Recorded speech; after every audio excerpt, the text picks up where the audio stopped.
What's going on, guys? Welcome back to Clash of Clubs. I'm Dylan. They just got punched in the mouth. They didn't even know how to react. That is one Derby Diamond. I'm Mila. Do we want to do a little prediction? That was the last time they showed initiative to go get a fucking player. City are still alive here. Balotelli, Aguero. I'm Grant. They're talking a lot about you 15. How will you respond 15? We downgraded from Peppa. Do you know how absurd that is? Ladies and gentlemen, it's match day. What's going on, guys? Welcome back to Clash of Clubs. This is episode 74. I'm Dylan, alongside Mila and Grant. Today, we have another jam-packed episode where we'll talk about the best game of the weekend, which ended up being, or midweek, geez. Getting a little confused here with the double upload in a single week. But Manchester City in a 5-4 thriller against Fulham. We'll talk about Chelsea dropping points to Leeds 3-1. We'll talk about United dropping points to West Ham 1-1. And then we will talk about two important previews where we've got Sunderland versus Manchester City and Aston Villa versus Arsenal. But before we get into all that, obviously I'm going to plug our shite. At 114 subscribers as of today, we are close to 600 followers on TikTok, and I think we are at 125 on Instagram. So we're going up and up. We appreciate all your guys' support. We are getting to 500 at some point in the future. That is the goal. So we'll continue to work from there. Anyways, let's get into today's show.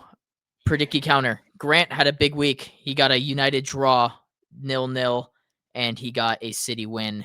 None of us got a Predicky. I don't think any of us were remotely close. Rob, what are you talking about? 88 you were minute goal. No, United can't keep clean sheets, so you weren't close, unfortunately. But the Predicky counter is where it's at. The fact that we're all in double digits, and I'm pretty sure Grant has taken United to draw or lose in every single time that he's predicted. Yes. Is pretty impressive because that literally just knocks off. There was a stretch there where United were playing well, so it like knocked off a bunch. But you're getting that's closer. The difference right now, Dylan. Yeah, that's the difference. You're getting closer though. You're getting closer to the Predicky. I can feel it. Oh, wait, hold on. I've got Grant 1-1 draw. I think you do have a Predicky. Oh, nice.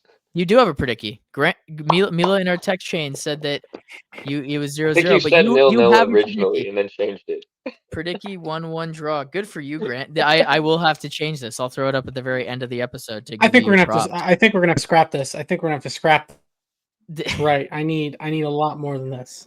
You're getting you. Congratulations. You finally got your Predicky. I think it's funny that we thought it might be a City, but United drawing 1-1 with West Ham, I think is the most a draw against West Ham. That's good. That's good stuff. That's definitely more fitting than whatever we were going with before. Yeah, Chelsea beating Leeds, that's not going to happen. No. But whatever. Let's talk about the game of the week. I don't know what the fuck happened in this one. Mila, you kind of want to take us through it, and then we can dissect the game. I went over the 5 things, but I'll re-talk about it. We suck in the second half. We are one of the best teams in the world in the first half. 3-0 is what the scoreline should have been going into the half, but Smith Rowe put in a great header to make it 3-1. 3-1 at the half, dominating. You think you're fine. Come the second half, and we've seen this in the past however many games, everything falls apart. And yeah, we conceded 4, but I genuinely don't think the defense or Donnarumma had a bad day. I think they all did their job. And a lot of it is just positioning on set pieces and a little bit of luck at the end of the day for Fulham, because those goals were absurd. Not just random tap-ins or deflections, but proper strikes hit with conviction. It was fun. Like, the Fulham fans got into it. They never gave up on their team. The home crowd was immense, and I think that was a big part of it. 5-1 down in the second half. You get one goal, all right, consolation goal, and then another, and it builds. Momentum is scary in the sport, and once it swings, it's hard to get it to swing the other way. So credit to them for sure to come out the half with that energy, and we have to address our issues on pretty fucking crazy game for an XG of like just over 3 to finish with 9 fucking goals. Like that tells you the quality of goals. Midweek. Like what are we doing? I know people aren't. Not everyone's in the US. Obviously, majority of these fans aren't here. But fucking what? It was 1 o'clock, 1 p.m. Yeah. What do we? Why do I don't need that stress at 1 p.m. on a fucking Tuesday? What is this? Middle of my workday. Come on. I was texting Grant that every goal was a banger, and then all of a It sudden was. Yeah, bro. I was watching Bournemouth Everton. No, great. Yeah, I picked the wrong game, but Why? I feel like Why? Fulham have been done by. I had Grealish in my fantasy team. He scored the goal. Yeah, Fulham are in 15th right now, but I do feel like they've been hard done by in terms of the table. I think I said it earlier where the table is not really representative right now. Yeah, Fulham played us really well, I thought. Again, we just saw what they did to Tottenham, even though we know how Tottenham are regarded on the show. But I feel like their performances throughout the year are not representative of a team 5 points off relegation. So, yeah, I think they'll definitely turn around and they kind of, to your point, like this is something you can build off of. Momentum can change super quickly. We've seen it with Villa this year. They can compete. Fulham can absolutely compete. And yeah, that game was absolutely nuts watching it back. I mean, I tuned in right as they got the 4th goal in, and I believe it was still like the 77th, 78th minute. Like there was still time. Yeah, that was a wild game just to watch the ending of it, and then obviously watching back the highlights. It took a goal line clearance to not make it a 5-5. Like a goal line clearance, and it was Honestly, a good though, shot. like goal line clearances are a part of our game.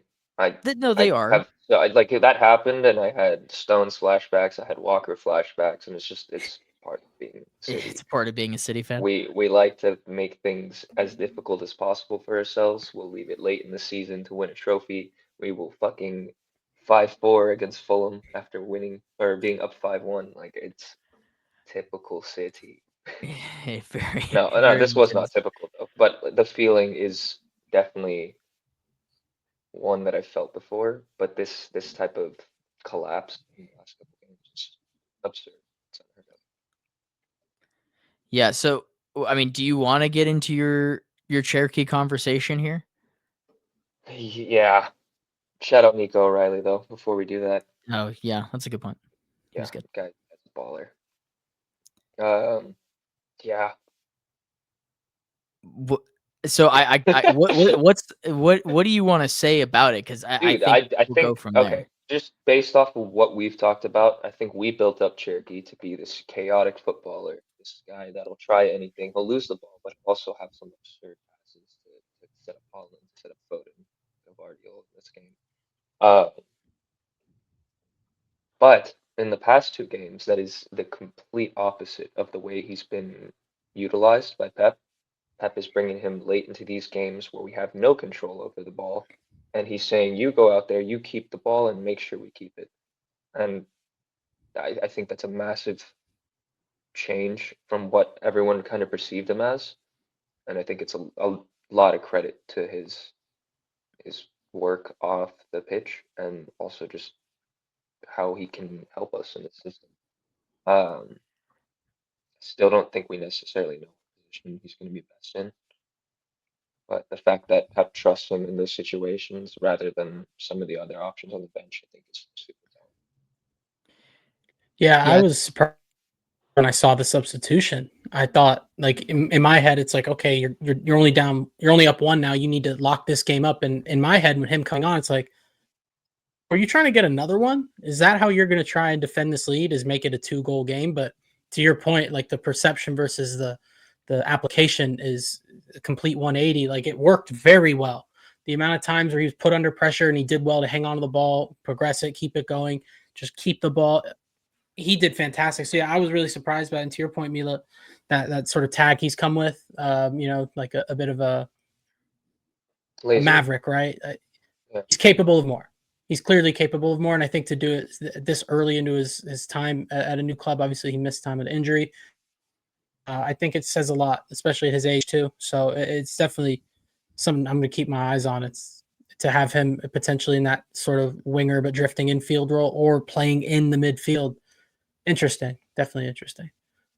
Yeah, it reminds me a lot of Mateus Cunha and the way that we talked about him in certain aspects of like when United were playing Liverpool, where he's just an outlet that you can give the ball to, and whether he's doing something with his feet or he's driving the ball forward with the ball at his feet, he can either get fouled or he just makes the right play. And that's actually been the biggest evolution in his game for me, is just his decision making when he's got the ball at his feet. Because there's always the time for you to do a crazy trick or pull off a flare, and when you're chasing a game, that makes a lot of sense. But the calmness and composure to sit there, have the ball at your feet, and get fouled, that's a skill in itself. And he did that in this one to kind of close it out.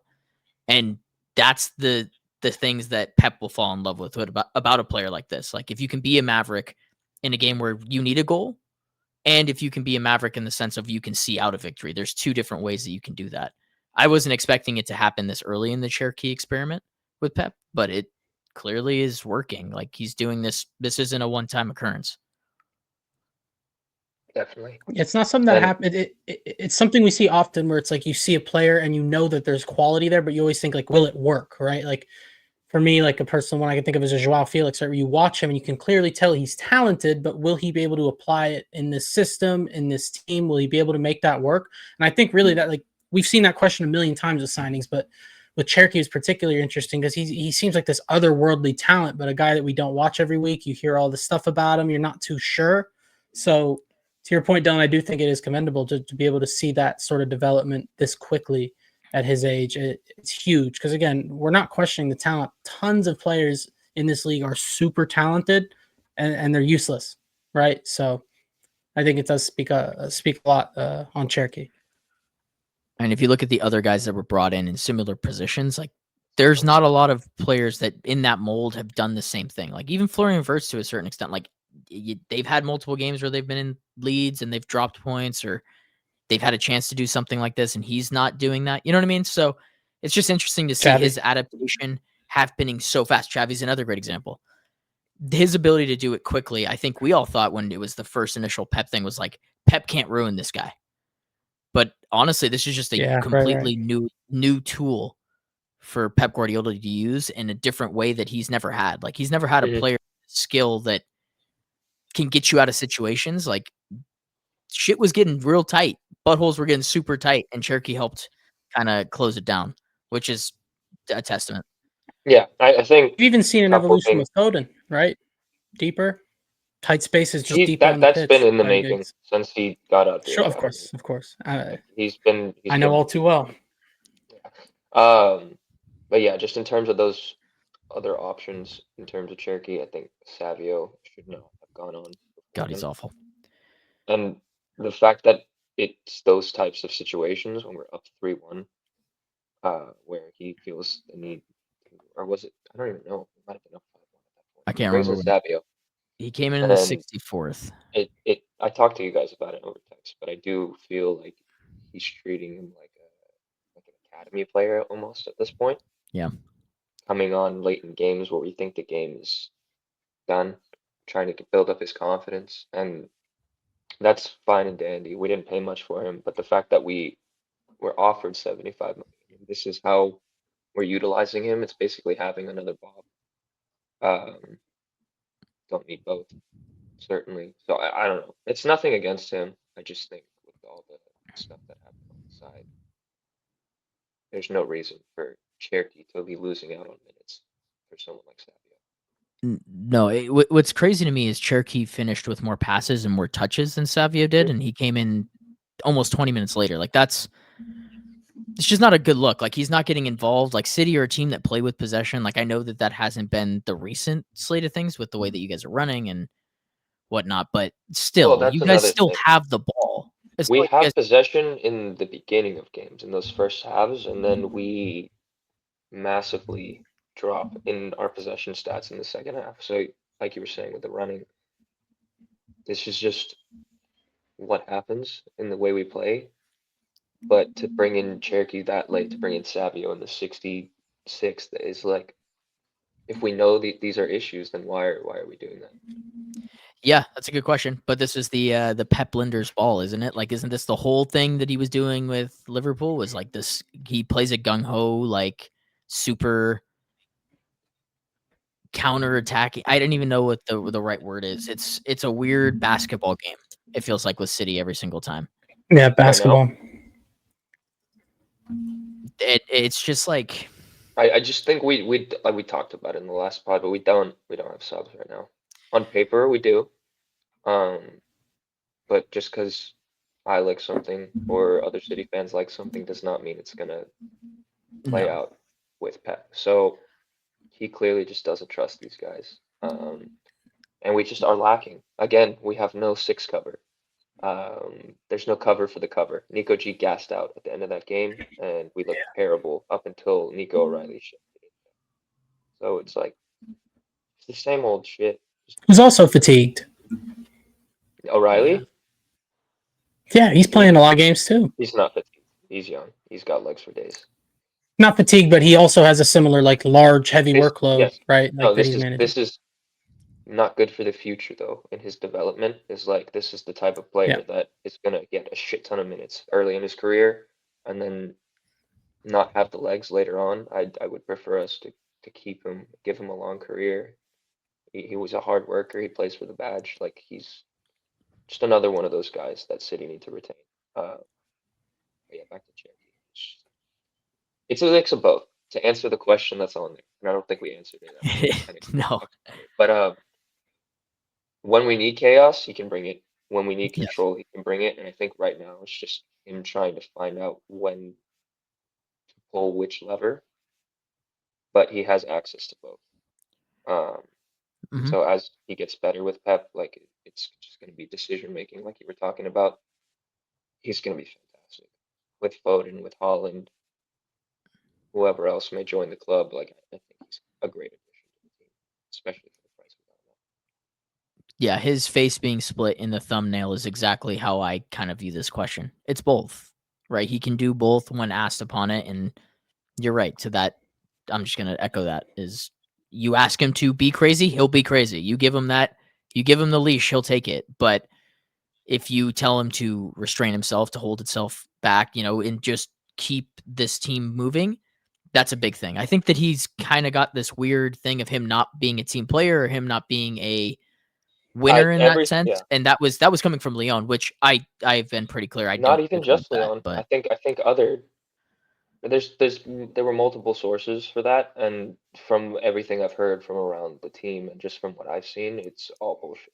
I don't think it's crap, because even at Lyon, he stayed at Lyon to help his boyhood his club stay up. That was the whole point. That was the reason he didn't leave earlier. So I think that he just is a victim of bad media perspective, and I think that him being at the largest stay with Pep Guardiola in Manchester City is just showing the world that he can be a very useful technical squad player, or even star to a certain extent, if he can find form consistently. I think he's going to build up minutes. I think Pep was starting him for a little bit, and that definitely wasn't suiting his abilities. I think he too much pressure on the shoulders starting the game. But when he comes in, he clearly has the instruction. He's watching the game to see how he needs to adapt, and I think it'll just take a little bit of time, but he's definitely on the right track. He is on the right track. All right, you want to talk about the wrong track? You want to take the detour, Grant? Our team sucks, so you got to go first. Not really. No, do not put us in the same category. Don't do that. I didn't drop 3 points to a relegation team. I didn't drop all 3 points to a relegation team. I only lost 1. I don't think I even need to say what I was going to say. Let's do it. Yeah. Shocked by the energy? Is it just typical Chels? In the sense of the fixture, we've won at Ellen Road like 6 times, I think, in top flight history. I think the players understood what the fixture meant and we didn't. I think that was really evident early on. This game meant something to them, and our players did not understand what this game meant. Right away, the intensity was a different level. They score right away. From that point on, it didn't feel like we had much of a way back. I think the manager got it spot on. There was nothing to take from this game positively. There's absolutely no positives to take from this game. talked about all the consequences as to why we ended up in the position we did that night. But at the end of the day, I don't think it's enough. It's in terms of an excuse. Those players are more than capable to do that job. I think it's an important discussion regarding our ability to break down low blocks, right? I feel like that's really been everything since Maresca's gotten in. Against Wolves, I thought, and again, it's Wolves, so clearly need to take that result with a grain of salt. But in terms of breaking down a low block, I thought we had a structure maybe to figure that out. 2 center backs playing a center back, fullbacks, both of them getting forward, right? Like just going all at it. And then we reverted back to that 3-1-6 build up. And yeah, we're not seeming to have enough. I know you guys watched that game. For me, it was just frustration from the onset. Or you didn't watch? Dylan, did you watch it? I watched it. Yeah, I read up on it though. What did you see? I know what I mean. Like, what did you see? It's interesting. I feel like there is the question that's being posed is technically both. Like I feel like this has been. It's December. This is a Chelsea. Sorry. Yeah, you're right. You can go ahead, say that point because that's what I think that I just wanted. Yeah, this is why I made the title for this one what it is, because one, Leeds shocked us with their energy last game, so I think that needs to be talked about. And I do think, yes, they were up for it in terms of the fixture, but also you just almost took points from Man City. I think they're up for it. They know that they got it. And then on top of that, they switched to that 5-back. Yeah, you guys allowed 2 players to get their first Premier League goals. Typical. 3 players.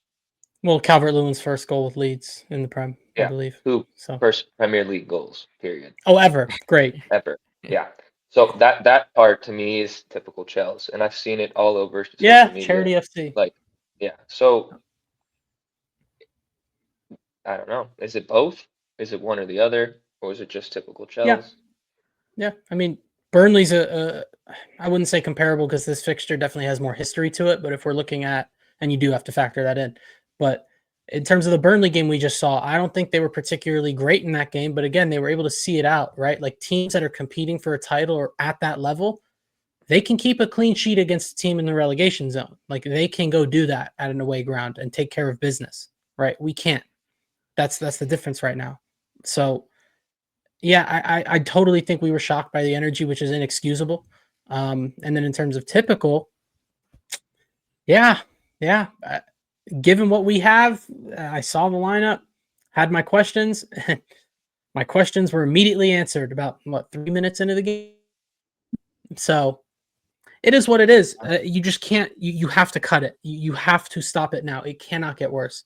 Like this result was horrific. If you bounce back, you beat Bournemouth like you should, a team that has lost 4 of their last 5. We're all right. Then we got Atalanta away mid of the week. Take care of that too, because fixture congestion, we're already seeing the result of it now. If we have to play 2 more games, I think that severely hurts our chances of advancing in that competition. So, yeah, take care of business, be professionals. You have enough to beat Bournemouth. Take care of it, cut the bleeding, stop it now, and nothing to worry about. But the game itself, again, there's just nothing to take. I know we got a goal back, but 5 minutes in, I thought that was good. In terms of positives, I thought Garnacho came on and had a really good cameo. Gittins really timid in the first half, but even in the second half, he was able to get the assist. Still confident with him. He just needs to be confident in himself. But outside of Neto getting the goal, Garnacho's performance, Gittins, there was nothing there. People are really getting on Delap. I think that's too much. And we've barely seen the guy play. He got hurt right away. Again, similar with Cherky in terms of how much he's played for his new club. Yeah, he's 1 year top flight experience. Yeah, I'm not going to throw him out right away, right? But yeah, it was a really bad performance. That's where I find the typical Chelsea is. There's a lot of chop and change. Like you guys haven't been able to field an 11 that can, or at least like a 15 that's been able to do that all year. Like you guys have had injuries, like Palmer's first game back. Delap is trying to find form in his second game back. Really, like he gets a red card in a game. You know what I'm talking about? Like this, that's just been that's why always Chelsea's something season has been so inconsistent. It's either a red card, an injury, or your star player can't stay fit enough, right? Like I thought Reece James was going to play again, but I probably should have known after a full 90 minutes. Maresca said it after the game. And that's and to a certain extent, that's an issue, right? But again, this is an issue that all top flight clubs are we going through. knew this. No. We knew this specifically with our team. Wesley Fofana will not be able to play 3 games in a week. Reece James will not be able to play 3 games in a week. Lavia is not even available. Even if he was, he's not playing 3 games in a week. We already know that about the guys in our team. So, again, it's inexcusable. We shouldn't put in that position. We knew this was the reality before the window shut.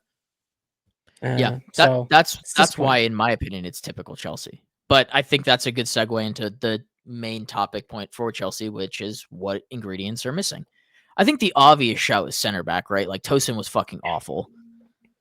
But I guess the question, which I just can't even remotely understand, is don't you have food at home? I want to start there, and then we can actually talk about like a center back in a profile. But don't you have food at home?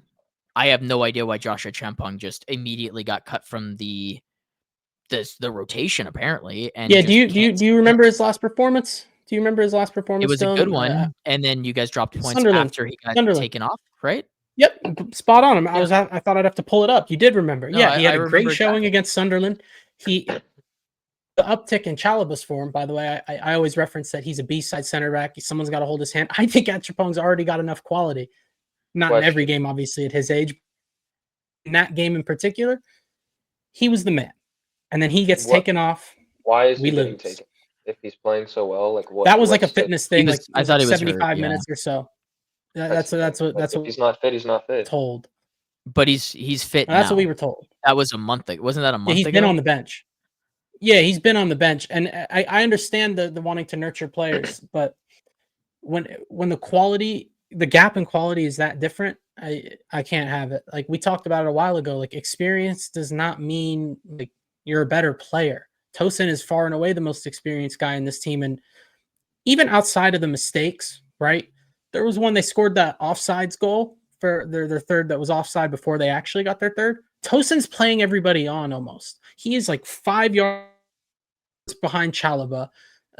There's no reason you shouldn't be paying attention to that level and almost giving away a goal, giving a 2-on-1 to the Leeds strike pairing. It was a disgraceful performance 1 through 90. And I've had lots of praise for Tosin, but that was inexcusable. That cannot happen. And again, I don't even blame Chalobah for it, but those two cannot play together. I can never see that. I do not want to see that ever again. Even Chalobah playing at right back. Achampong came up through the academy as a right back. Play him at right back. He'll end that right back in a back three. Perfect. So, inexcusable for me. But I love Maresca, but this one, I think things are going to change. I've seen a few quotes that give me some optimism. Because I think everyone knows that performance was unacceptable. So I expect a response, really. What were you going to say, Mila? Nothing. The yap sesh distracted him. It happens. Okay. Then let me ask you, Mila, then if you're looking at Chelsea, I mean, do you think we talked about it a little bit, I feel like an episode or two ago, but is Chelsea just missing a center back? Are they missing something else? What's the missing Chelsea, ingredient? in my opinion, you guys are suffering from the Rodri issue. You have a very good 6. How do you go get a good 6 to back him up?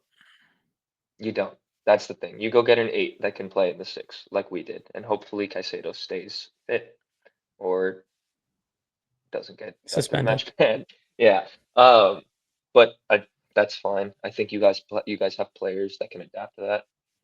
That'll come. Andre's meant to be an 8. So yeah, exactly. Andre, Lavia, whatever the fuck happens. Asugo's hurt too. Exactly. You have options there, so it's not really that you need to go replace that. Whereas at center back, you guys have no solid options. You have a young guy with some talent. Exactly. You have a young guy with talent. You have an experienced Premier League center back who is shitting the bed right now, and then you have Chalobah, who's kind of in the middle of both of those guys. So it's like, what is bad? I don't even count him. I forget that he's on your team majority of the time. The only time I remember is because of Football Manager, and I see him being touted with a move. That's the only time I remember. I said it on the 5 things, but like it's just a bunch of 78 overalls in there. Like that Mhm. needs to be addressed, right? So this is the main thing for me. It's like you clearly need a center back, but you need a top 25 center back. A quality center back. It can't be some young project anymore. This is one position where you need to go get a guy that can do the job, I think. The Yeah. question is, though, who the fuck do you go get? Majority of the top No clue. 25 center backs are either locked into their squad or play on a rivalry Premier League team. Yep. That leaves like Schlotterbeck, Kubarsi, No, that's about it. Murillo, maybe. But what Yeah, is you the know, profile that Chelsea need and who's available? And I think that's the biggest issue right now. Is like, yes, you Yeah. might know. We talked about it last pod. You guys might know that you need to go get someone, but you might not want to force getting someone that's not going to work out for a high price, which I can respect. But it's kind of like the yeah, right. wingback thing, where This it's like is there's not many options to choose from, so you're right. gonna have to pick one. Oh, it's Yeah, so tough. and the way I look at it, I touched on it on the 5 things video. I rate Colwell very highly, but he's coming back from major knee surgery. Again, you cannot rely on him to play 3 games in 7 days coming off major knee surgery. Wesley Especially Fofana, center back. There's a right? mentality aspect Wesley when it Fofana comes has to the shown center. enough, and I love the player. Can't rely on him to play 3 games every 7 days. Those are your 2 best defenders going into next season as it stands. You have 2 guys out on loan who are rated very highly. They're both 19, 20 years old. So again, you can't rely on them to come from a different league and hey, figure it out in the Prem now. We need you. You can't do that. We always talk about the pathways with these projects. That fucks up the pathway. Matter of fact, it makes you turn around. It's a U-turn. It shuts off the pathway because now you're just ruining a kid's confidence. So I agree. We do need to bring in an experienced head. I just think of like a Varane to United signing. It makes perfect sense in terms of the idea of a player. I'm not saying we're going to be able to find a multiple-time Champions League winner in his prime to come over, but that ilk of player to where you're not blocking pathways, right? You have a quality player there who in like 3, 4, 5 years time, you'll be able to move on. Oh no, we won't be able to resell this player. We got to live with it, man. I'm sorry because I know we're not doing anything in January. I know it's going to happen. Like I'm not even opening myself up to the idea of this being addressed in January. We've had that conversation with our sporting directors, how they operate. It's It can't. But we do need to address that in the summer, in my opinion. Even because, like I'm saying, we're looking at exactly. We know what we're going to go into next season in terms of our center backs. It's going to be the same room, and those 2 kids coming back from loan. That is not enough. We have enough numbers to cover, but not enough reliable quality there to cover. So Definitely. it has to be addressed because I don't want another bumpy season. This needs to be the last time we have a bumpy season. I want to be in conversations for the title next year. That's the aspiration in my eyes. If the goal is to have Colwell and Fofana play at a center back pairing, to me, it's like saying, "Okay, Stones, go be our main guys." And it's like, oh, they're really good, and I rate both of them very highly. But you know they're not going to play a full season without an injury. So it's like you need that one guy that's going to be in the squad, game in, game out, especially at center back. If you get a leader, if you get a strong guy that's ready to go fight every game, and he doesn't get hurt, that's really all you need. I don't think Rudiger's the option, to be honest. I looked at him. He's one of those top 25 guys. He is probably available. Contract's expiring. I know. Madrid. Will Madrid let him go? Yes. Will Madrid let him walk? They're going to set up. They're swinging for center backs. What you just said it. There's no center backs. Fuck Madrid. No. If you're Chelsea, there's no center back. If you're Real Madrid, then you have the picking of all the Premier League. Well, Chelsea has the issue where a lot of your competition has the quality center backs. Madrid don't really deal with that in terms of like, oh, we want to go get Saliba. Arsenal are not going to poo-poo that if they bring enough money or if it's free, obviously. But with Chelsea, if Chelsea say, hey, we're looking at Saliba, they're going to tell you to fuck off. Oh yeah, it's never happening. No, yeah, I know. Rudiger's contract expires. It does, but like, that's not going to fix anything. I don't know. I haven't watched him play as much. I know he's been hurt for a while too. He's also getting older, so those where my questions come in. But emotionally speaking, I would love to have him back. But it's not the same player that left Chelsea. Yeah, it would feel good, but also you have to remember he's an expiring contract at Real Madrid. Why? Because he's surplus to requirements. And he's expensive. Yeah. Sorry. I was going to say the one player that we talked about during the summer that fit this profile of exactly what we're talking about and was linked to Chelsea and then didn't go to Chelsea because they ultimately decided to go a different way and he got paid more by Bayern was Jonathan Tah.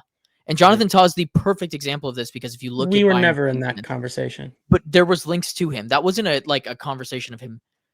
There Bayern was were a links. foregone conclusion. He's a German player, Bundesliga, left on a free. There was no shot we were getting. There were links before the summer, before it actually ended up happening. There were links to Jonathan Tah. I absolutely remember it because I don't remember it. Because he was going to be a free, and there was just links to center backs to Chelsea. But that 12 months style of left. player is what I'm talking Yeah, about. that's true. Sure. Is where you can get someone who's 28, 29, who knows how to be a professional, right? Do you need a left-footed or a right-footed center back also? Because at the I would think cycle, right-footed, to be honest, because I would think Colwell's he's a level above to me. That's the guy they build around in terms of the back line. As much as I like Fofana, I do think there can very well come a time where he's not required for a variety of reasons. Obviously, he's not just the player, but yeah, I would imagine a right footer.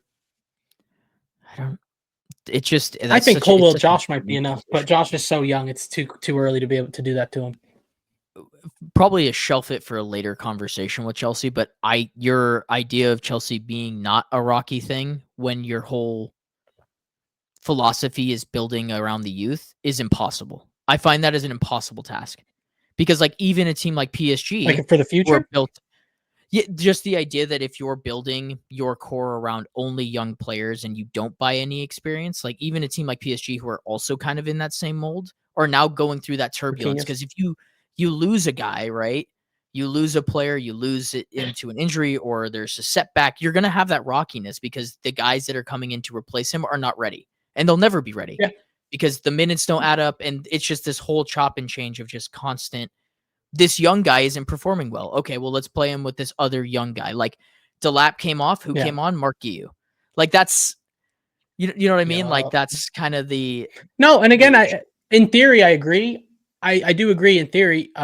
In practice with our squad, I just think that that group of midfielders is top quality. I don't think we need to go buy another midfielder anytime soon. With the attack, I think there is more than enough. Palmer, Steve, Delap and João Pedro disappointing as of late, but again, they're no scrubs in my opinion. Quenda coming, I'm not worried about that either. And then fullbacks, I think those guys are top level. We have not even mentioned goalkeeper, which again is another huge testament to Robert Sanchez and the turnaround in form he's had. It's the defense. It's the center backs. It's the center backs. That's all it is to me. This is my point, though, and it's been my point, is like you can't just go get a center back to fill that hole. It has to be a leader. A certified not world class necessarily, but on the cusp. Like it cannot be a project anymore. Like no more projects. For this one position, you guys have to go get the established guy, and it's going to cost a fuck. It's the reason it's the missing piece, not right? many available. Yeah. Well, not necessarily. You guys have spent fucking 200 million on random bullshit. So at the end of the day, it's on you sporting directors. No, because lay into the right ones. If you spend $200 fucking million and you're going, oh, we can't afford a center back because they're too good and no one wants to sell them to us. Fuck you. Go fuck yourself. Like you will just spend 200 million on players that aren't even playing for the fucking squad yet, and you're gonna complain that you don't have a fucking center back. Like I can't. I have no sympathy for the board. I have sympathy for the fans. That sucks because it's right in front of your face. It's a gigantic slap to the face. We said it after we beat PSG. Oh, this team's good enough. Oh, let's go for it. That's too far gone already. You guys have already spent 150 mil on bullshit. This is an issue. When you're buying guys in January, you guys spent 80 mil 6 months before the Club World Cup on players that aren't going to play for you guys until next season. Right. So it's cool. It would you guys want to keep building. You want to keep building over and over again. Like it just doesn't make sense to me. And the center back thing should have been addressed. I'm so glad you just went on a little rant on those assholes because. To me, as soon as we won that competition and then we get the Colwell news, which was even more of a reason to go get this done, my thought was, I understand the project. I think it's going in the right direction. I have no doubts about our future. We're ready, and this will not hurt us in the future. We can go for it now. and they decided, no, we're just going to let it play out. So 100% agree, Mila. This should have been addressed. Yeah. Unfortunately, Chelsea have been too focused on the new Porsche 911 and not the Ram truck. Because you always need a Ram truck to lug shit around and Not do even a your Porsche, dirty. bro. The 2032 model, Dylan. That's what we're looking at. Pre-ordering a fucking A new the electric truck that Tesla. 10 Oxygen years powered car ahead of time. They're going with what's The the Tesla new pre-orders, bro. You Oh. put it in a year and a half ago and it still hasn't showed up. Oh shucks. That's Satpayev next season, Mila. Here we go. Fair enough. All right, it's time for me to get angry. United dropped points in a press conference that ended with a reporter asking Ruben Amorim, who is more attacking? Wasn't This it was guy. who Other is an way around. attacking player? No. They're Sorry, saying he asked who is more ripping into attacking, him. They're and like, then he why? said What the Kobe fuck were you Mainoo. doing with your subs? And he said, who is more attacking? And then they And go, then Kobe the Mainoo, guy and he went goes, He literally posed the question. and he literally just left. He He posed the did not question and answer. laughed at the answer. Well, okay, so this is the thing. Like, I understand where he's coming from for the reasons that he says he does his things, but it's still not the right answer. Yeah. Like, he goes, who's more attacking? They tell him who's more attacking, and he goes, we're losing the second balls. The fuck? You posed the question of shouldn't have asked the attacking. question. If you want Yeah. someone more attacking, Kobe Mainoo was the answer. If you want someone to win the second balls, that's a whole different question. You should have posed that. Yeah. You should have said I brought Ugarte on for that Yeah, reason. I do understand. I think we gone into it plenty of times, and I give him his slack because he really has nothing to work with. It's like what we were just talking about with Chelsea, but he actually has fucking nothing to work with. He's got numbers, and they are way fucking worse than the numbers that Chelsea has. So it's like, I don't know. I feel for him, but at the same time, his responses to these things leave a lot more to be desired, and I can definitely understand frustration. Yeah, I mean, to summarize the game, look, United played all right for 70-ish minutes. Dalot gets a goal. He played another good match. I'll give him his props here because I think my 5 things when I post it will not have many positive things to say. And look, United were actually controlling a game. I thought that they were going to see out a win, and then the substitutions happened and the game went to shit. And it was that quick. And it's interesting because when I look at the substitutions and I go in other games that we've had, I've gone, you know what? I understand it. I understand why we did this. I understand why he went to Ugarte in this moment. But I mean, even I was texting Dari, and Dari is like the biggest Amorim hater guy that I know right now, which is totally fair. I don't have any anger towards anybody who is not a happy Amorim guy. And like I've said a long time ago, like I lost faith in my idea of him being a good, like getting United to a great place. They might be all right with him, but when it comes down to that substitution, right? United are in a spot where they're seeing out possession of the game. And then he goes, you know what? I'm going to openly admit to us trying to get 3 points here, and I'm going to put in another 6 next to Casemiro. I'm going to move Bruno forward. And my thought is anytime that Bruno goes into a 10 role, Mainoo should be immediately brought into a game. There's no excuse for it not to happen because United already don't have a midfield when Bruno is there, right? It's already pretty depleted, right? They have to play very long. They have to play over the top. When you move Bruno out of there, you lose the tempo. You lose the person that dictates play. Mainoo is the only other person in the squad that can do that.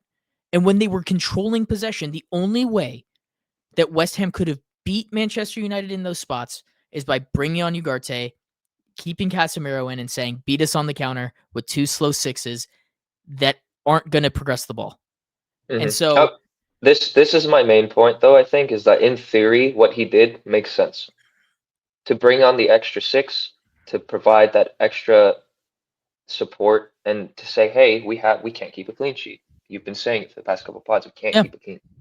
So it's like, I get why he did it. And this is me going back to he's working with what he has. And this could even be him saying, look, you fuckers, I can't work with this. This is not going to work. But to your point, if you can control the game, you can control the game. I think a lot of it is mental, though, and the fact that we're not good at holding on. We need an extra defensive player to hold on.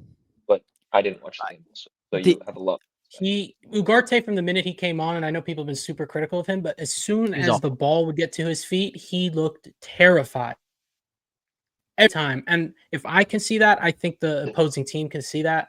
I think it's inviting pressure. You're right, Mila. In theory, it makes sense. You have a guy who played as a 10 for a lot of his career. Hey, go play in the 10. And a guy who's played up top before, you can play up top. Just I secure don't the think thing a I'd little bit, right? necessarily It does play make him at sense, but 10. This is where I understand your guys' gripes with him not changing around the formation that much. Like, why even make him go that back? Just fill up the midfield and have him control the game still, right. and then have And then outlets. the Like worst sub was to me, it's he brings on Lisandro Martinez after the equalizer. You have one more sub. I Like, actually don't think that was make an best. attacking sub. I So you're cool I with not making honestly, the attacking sub there. well, Lisandro Martinez was the best ball progressor in the fucking backline and midfielder. Like he literally played ball. Like That's the insane. ball literally. Grant, who created the chance that Bruno Fernandes got in the end of at the end? I'm not saying you're wrong. It's I'm Lisandro saying the Martinez. fact that that no, no, is no. the attacking I sub agree is with fucking both of crazy. you. I agree with both of No, you. Like, there's what It's else? crazy. the What issue else is to he do? But like the crazy issue is also. he left Casemiro on. If he had made this sub and put Ugarte in for Casemiro, I would have understood it. But that was the issue, is because he left Casemiro in there, he couldn't bring Manu on because he Someone can't is leave. watching too much videos. Not you, but Amber. Or you Like, could change the formation and bring on an attacker for a defender.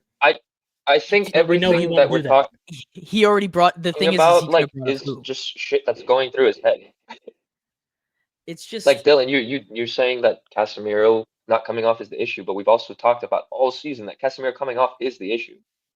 yeah, no, I know. I look, So it's like my issue is he did too just to much. give him some slack is just like, again, like I know why he's doing this stuff from the play, like it makes sense, but to be able to execute what he wants, he doesn't have the necessary tools. But at this point, middle of the season, you know that. Or he needs all 99 overalls to execute what he wants to do in this league, I is don't what I'm think he starting to does. think. I don't. Because I think I, you I, are I think shitting. Like you don't even rate Casemiro and Ugarte. So why are we saying these things? Like okay. I Casemiro, don't. I've never said anything crazy bad about him. Crazy. Ugarte, I do think Exactly. You stinks. don't rate him though. This is my I point. wouldn't Like say I don't everything that we rate him. just said, like they have no options in some of these positions, in the most vital positions in this formation. This is gonna happen. It's not so much You know what? defending him. It's just I'm not Here's what I'll surprised. concede. Sure. What I'll concede is I do think it looked better with more progressive wide center backs, right? They're two traditional fullbacks. I thought they both did well in this game, particularly Mazraoui, but I don't think Shaw was too bad by any stretch either. But again, the fact that that is the reason, like that alone for me, if I were a fan of this team, just be, I wouldn't be able to comprehend it.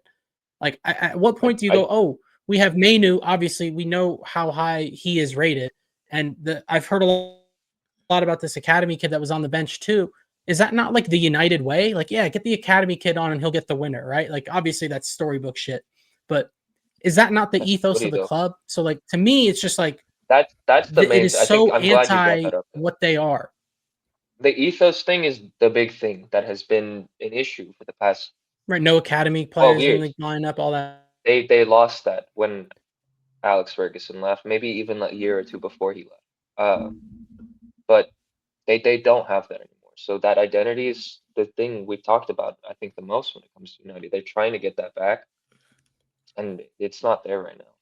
But It's hard to bring on academy guys when you suck. It's Mhm. hard to bring on academy guys when you need 3 points. The thing that I will give you, the thing that I'm starting to get really annoyed with is Kobe Manu is not just an academy kid. He's just a good fucking footballer. Mhm. And the idea that he can't get minutes over Ugarte, or he can't just get minutes in general to find himself fitness or form, is really mind-boggling to me. That doesn't make sense. I don't care where you play him. He just needs to play.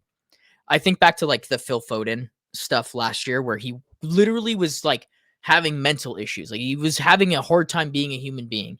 Pep Guardiola still found a way to get him in matches and still tried to find a way to make Phil Foden tick. And that is It's paying so off different. dividends this year. So Whereas different in my Manu opinion.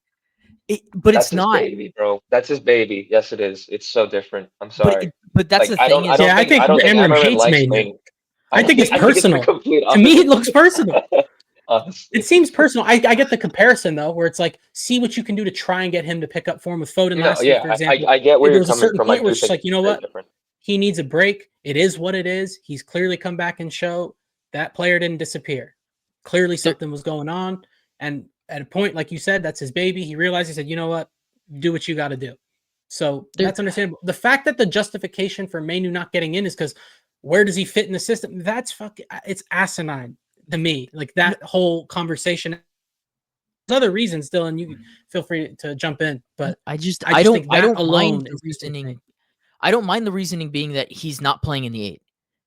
Then find a way to play him in the fucking 8. It's not that hard. He did it in this game and then put Ugarte in. That's unacceptable.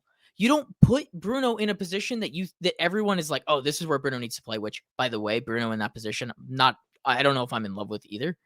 But you moved him up. The spot was there, and he went, let me chuck Ugarte in.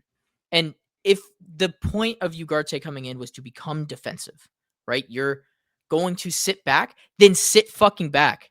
Recycle the ball. Do not put a cross in. The ball should never see the fucking West Ham box. It should be in your control the rest of the game for the next 15 minutes and call it a night. Mm-hmm. And now I have a question. That is that execution by the players, or is that the coach telling them to go do that? Because everything about Amarim's system says that you should sit back in that situation. He did put on the 6. A coach, any normal coach, would probably tell you to hold on, just win this game. Don't care how you do it. No nonsense in the back. Clear the fucking ball. They're not really stressing us. And for you to say that, like, again, I didn't watch the game. I have no idea. Again, I didn't watch the game, but for them to go do that, in my head, that's you tell your player to go do something, and they goes in one ear, out the fucking other. It's super frustrating. I don't know.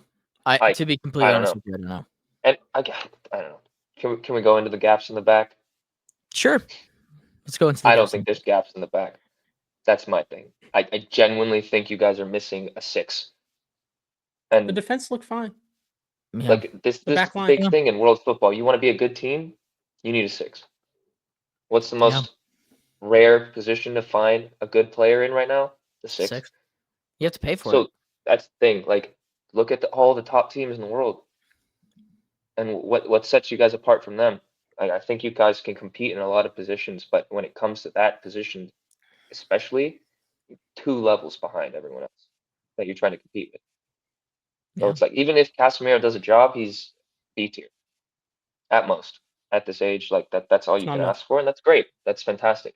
But if you want to play the system and you want to you need a guy that's 90 minutes, A tier, 6, and that's just ridiculously hard to find right now, especially in the form you guys are at. To convince someone of that caliber to come play for you is ridiculously hard. And I think he's suffering a lot from that, which is why I do give him that slack. Obviously, as a City fan, I don't care if you guys are good or bad with him. But just in terms of like a coaching stance, I can understand why he does some things. And I don't know. I think that once he gets that 6 or something to resemble that, that's when you can start really judging the system and what he's trying to do. Yeah. I didn't understand his subs still. I mean, the halftime sub was fine, right? Heaven was on a yellow, right? But the Dallo coming off, yeah, he scored a goal, but I do think his performance was much better than it usually is. Cunha, again, he's back from injury, but I didn't really see much from him, whether that's the positions he's in or the player, whoever you want to blame, he wasn't great. And as soon as Dallo came off, for Dorgu, the left-hand side completely died. Whatever was there was gone. And it was back to, all right, hope Ahmad and Mbumo can pull us out of this one. They're in a very dangerous place right now, because with the Cunha thing, I'm sure on a normal season, he probably gets one more game to get adjusted and brought in, but they have to go quick right now because AFCON's starting fairly soon. They're going to lose that option up top, and there's only one guy that can go and replace it. So they have to rush Cunha their entire right-hand side from today. Yep, it's gone. We'll save that stuff because I think the next episode that I'm back, they'll actually be that. It'll be after the last game that they'll play, 15th? And we can talk about that. Do you know? Are they going early? Because I know we're not letting Marmoush leave. The 15th is when they have to go. The only player that might leave early, and it's because they play a game earlier, is Mazarari. Because they play a game earlier than everybody else for whatever reason. I think it's because I think they're hosting. Yeah, that's what it is. So United are just it's such a hard thing. I'm gonna touch on this more in my 5 things about like just the chop of like they can't get progression because it's constantly cut off at the head. Like today they had a chance to go into 5th, tied for 4th on points, right? And they weren't able to seize that opportunity. That's happened so many times this year that it's deflating for everyone involved. And like, look, like to be fair, like if we had asked me where I was gonna where I thought we were gonna be to this point in the season, I don't know if I would have said this. I don't know if I would have said this. I don't know if I I would have think said that's where I give them a lot of the slack too. You mean you had higher Like- expectations, Dylan, or you didn't expect Lower. you'd be this high? I Yeah, thought we lower. would be sitting lower around expectations. mid-table, and then either we do Late something in season. January or we'd get kicked off after AFCON, and then we'd go on a run that would get us somewhere in Champions League spots. This is the big Okay, thing. because I was going to say I when- thought you guys predicted them high, but We had them in we both 5th, did. I had them in. right. But you thought okay, yeah. so I thought maybe. like 10th, right? You're in that Um, range, Yeah. and then No, but like that's the thing. Like on paper, really not that bad what he's done with what he has. So the big thing for me is this January window with you guys this season specifically. I'm scared. I don't You guys think we know can do anything. that again. I could go on a whole nother rant like I did on they the Chelsea have board. to. I am 100% on have to. board. Them leaving the center mid position in the summer meant, in my opinion, they had to go in January and spend the money. Now that I don't know if they're going to do that. It doesn't sound like from the reporting they're going to do that, which is ludicrous. But Crazy. I don't know. It is the glaring hole in the team for me. So if there was anything that you guys needed to fill, it's that. yeah, they're a deflating team. It's hard to talk about them and try to do it in a positive light or to do it in a positive light multiple weeks in a row. That's just how it is. And we talked about it like this.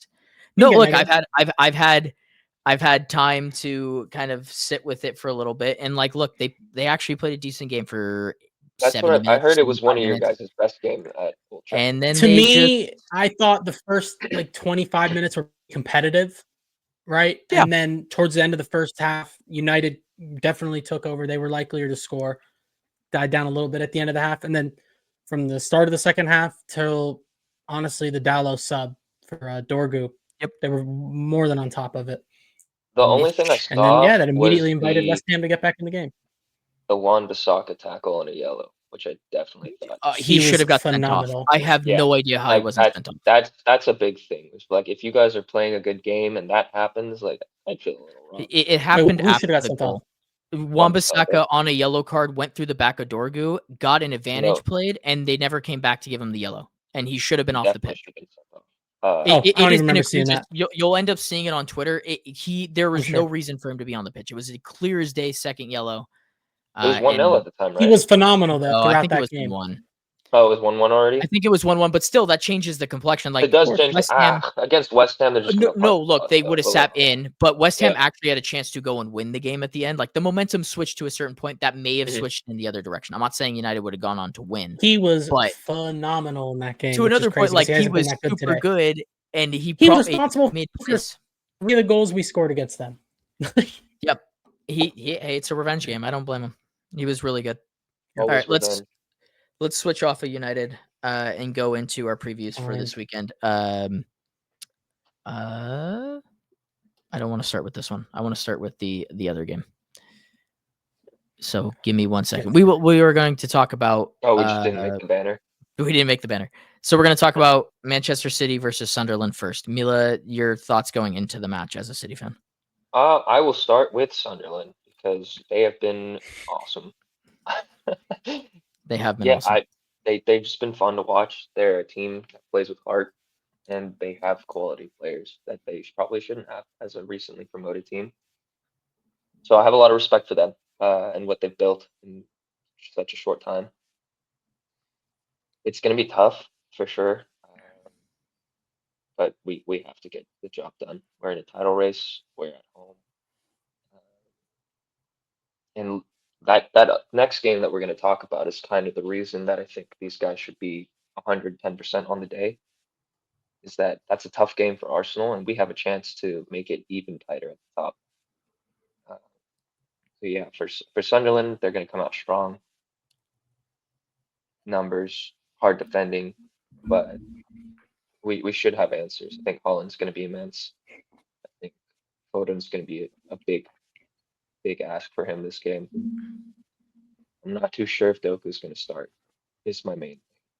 Just because, like you were talking about with your center backs at Chelsea, these guys can't play 3 games in 1 week.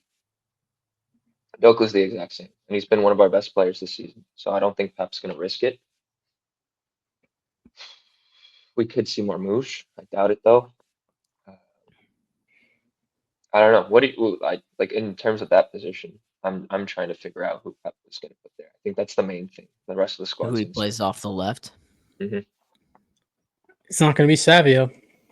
Does he give Marmoush a run? You would love for it to be.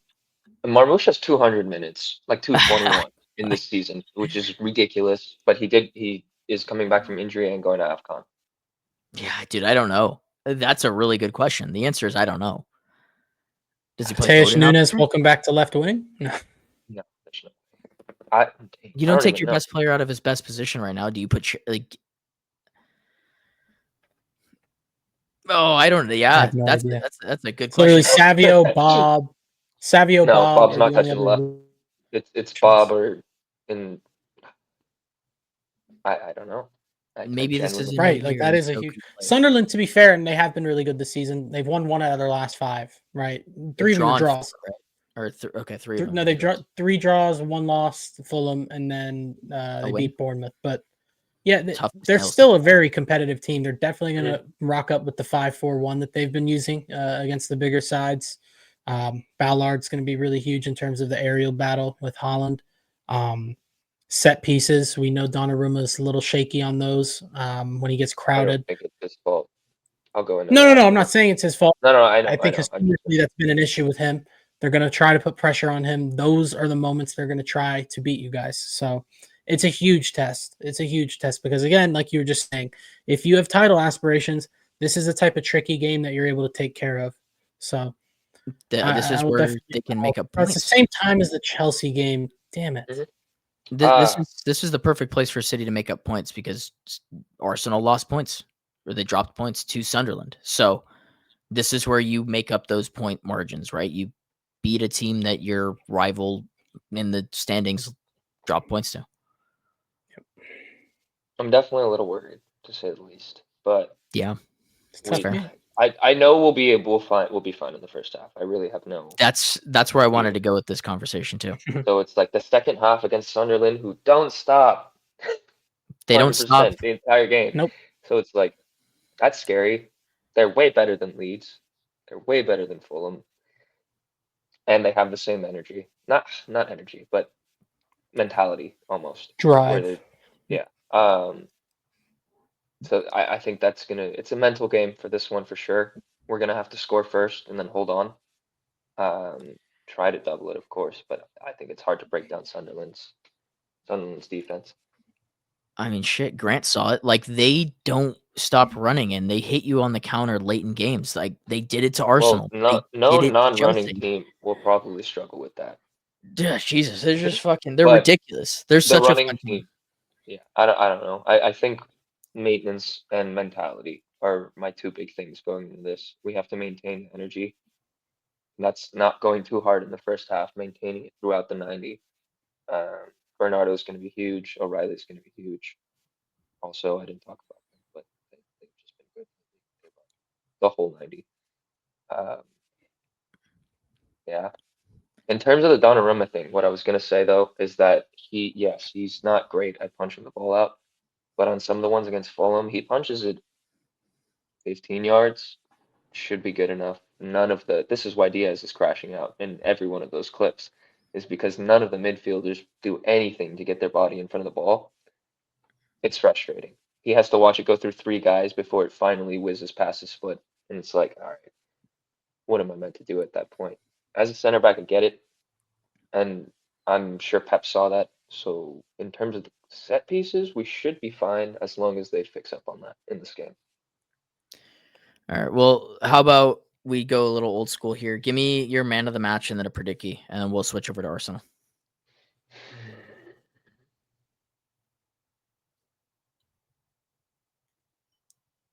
Cherokee, man of the match.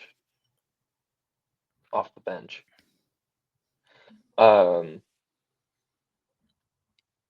2-0. 2-0. Wow. Gart? I was going to say 2-1 for City. As much as I want to pick a draw, I don't want to put that out there. Do you have a man of the match? No. Let's see. I mean, I think Foden's starting to pick it up. I imagine. Tough game. He'll have a good game. Yeah. You definitely see him getting a goal against a low block. From outside the box? On a half turn, perhaps? I'm going to go 3-2 City. I'm going to be pretty consistent on, I think, picking City because I want there to be a title race. And picking Sunderland to beat you guys is, not helpful. So 3-2, and I think Nico Gonzalez is the man of the match because Granit Xhaka has been really good, and I think that he's going to have a handful with him. So let's switch it over to the big game of the weekend, which is Arsenal versus Aston Villa. 1 versus 3. Like you said, it could be a slipping ground for Arsenal here.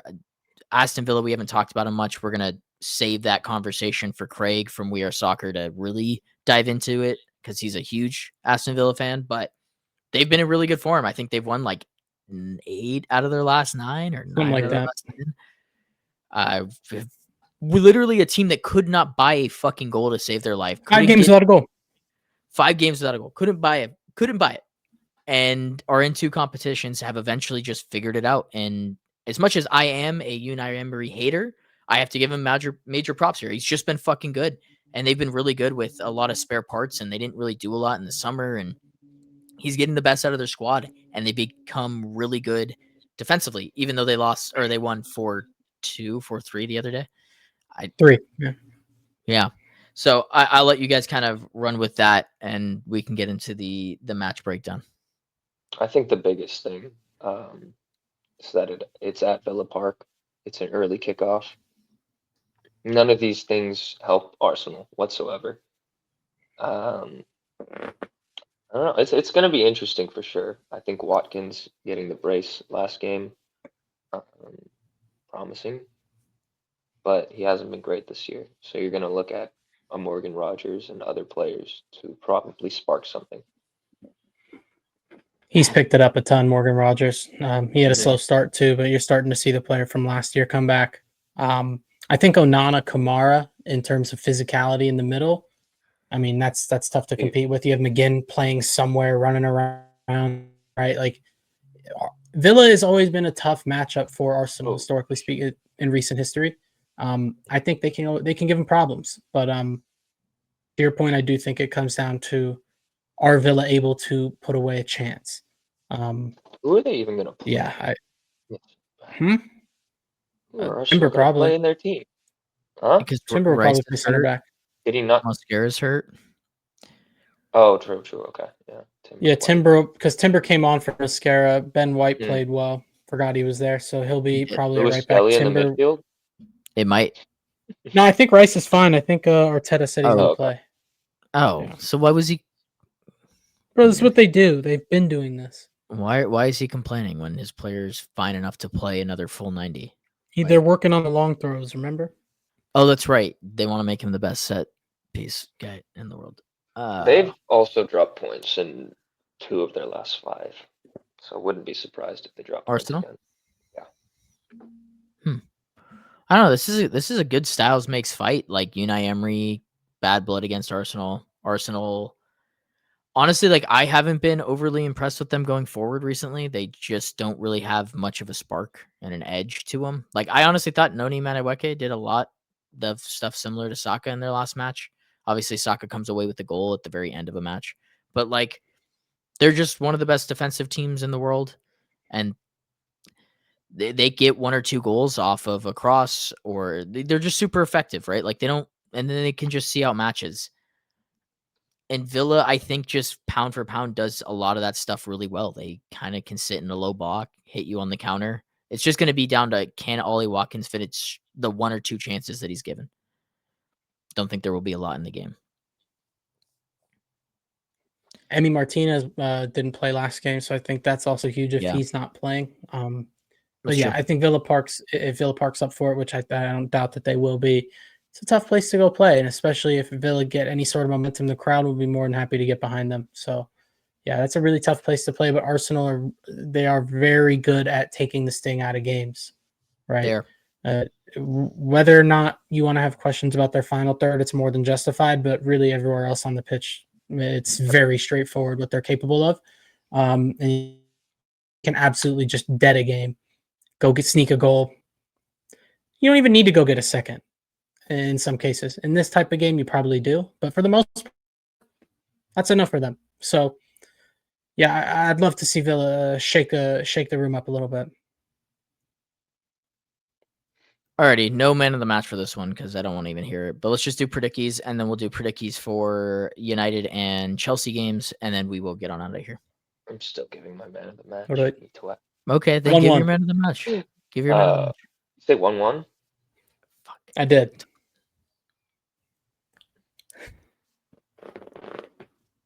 (3-1) Villa. Your man of the match, then? I hope you get a prediction, Mila. I really do. Andre Onana. Andre Onana. Not Andre. I know it's not Andre.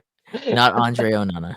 It was a reference. My name's not Andre. My name's not Andre, mate. I think I said it too casually where it sounded like it wasn't. Yeah.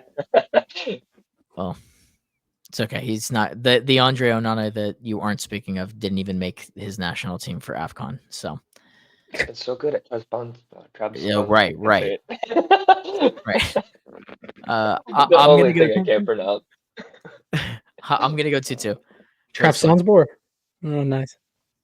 2-2. Okay, so Chelsea play Bournemouth. I'm gonna go 2-1 Chelsea.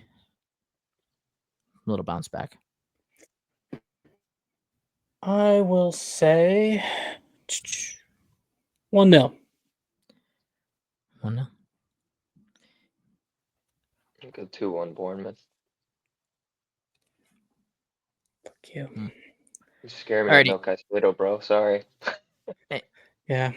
I should stay true to my prediction with the United versus Wolves. I said that United at some point will lose to Wolves, and I should stay true to that, but I can't. I just can't.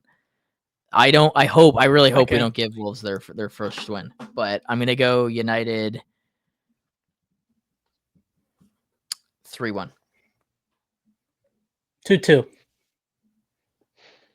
Oh, hey, we didn't lose. That would be so funny, man. That would be great. Wait, look, dude, they've drawn games, but they haven't won one. So as long as you don't lose. Not giving them the points of disgrace. No, yeah, you're. They've scored 7. 14. Tottenham gave them one of those points. This by the way, is guys. the clean sheet. Come on, baby.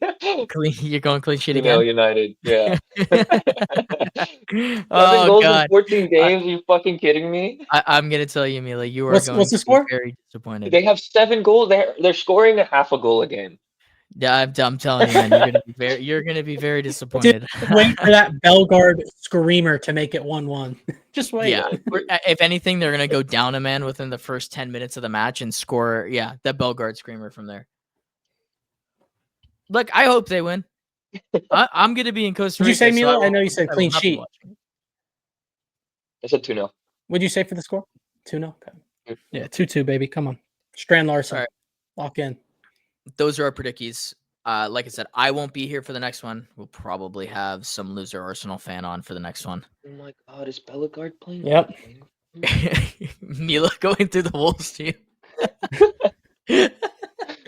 I'm just like appalled now. Yeah, what they've been doing. Just oh, dude, it's tough. We're gifting tough him out points. there, man. We're giving him points. They didn't even play Bellegarde last game. Put a 5-3. Saving him. Oh, I will say to kind of give you some extra credit here, Mila. Gomes is out. Oh, easy. Because he's got yellow card accumulation. Is it Gomez or is it Gomes? How do you? It's Gomes, No, right? Gomes. Brazilians Gomes. Probably. All right. Well, whatever. Wolves. To recap the episode, United and Chelsea poo caca. City good and then poo caca. Nah, City was like a shark, but it wasn't a shark. Like you thought it was. A roller coaster ride. It was a roller coaster. We're good. That's the game of the year, unfortunately. It just was I was cinema on a midweek. That was nuts.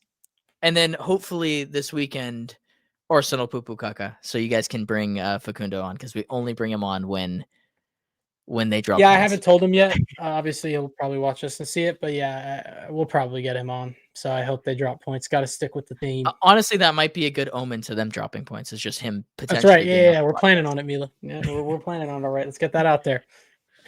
All right. Well, I think I'm good to end it. You guys good to end it? Yeah. Yeah. All right, cool. All righty. Well, I'm Dylan. That's Mila. Grant's below us. This has been Clash of Clubs, episode 74, and we will see you guys in the next one. 2 words for him. Different gravy. Glorious goal! Wreathed in red. We're really seeing the most extraordinary finish here. On this day of days, has he delivered? Just magnificent!